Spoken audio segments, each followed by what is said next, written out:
So although I had my tube changed recently in Sydney, my G tube and my J tube, it appears as though my G tube has broken, and it's barely even a month old. And what I've discovered is that particular brand seems to break really easily. I can't have a feeding tube that only lasts a month and then has to be replaced. That's just not feasible. So I will obviously be changing the brand of feeding tube that I'm using because it's just not robust enough.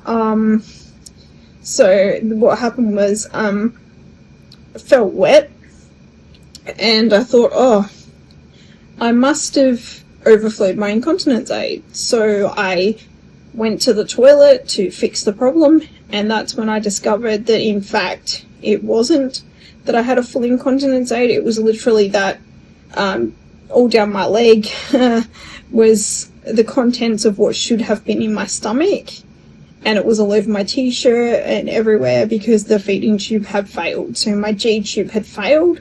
So I've contacted the doctor that I was under who changed the G and the J, waiting to see what he thinks I should do, whether I should change the brand is what I've asked him, whether I should change the brand, because I feel like that's the next step, is to change the brand because they're just failing too often for me. And I've specified what brand I would like to move to.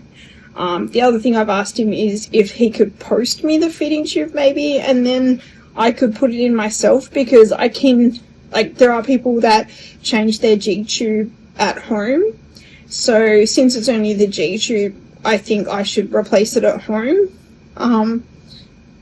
as opposed to making a trip to my doctor to have him replace the G tube, because it's quite a trip and I just don't think that that's the right thing. To keep replacing it with the same tube after a month and just keep having trips every month. It's really not feasible. So I think it's time that I learned to put in my own G tube. And I know I can do it. There's, like I said, there's other people that do, so I feel quite confident that I could do that.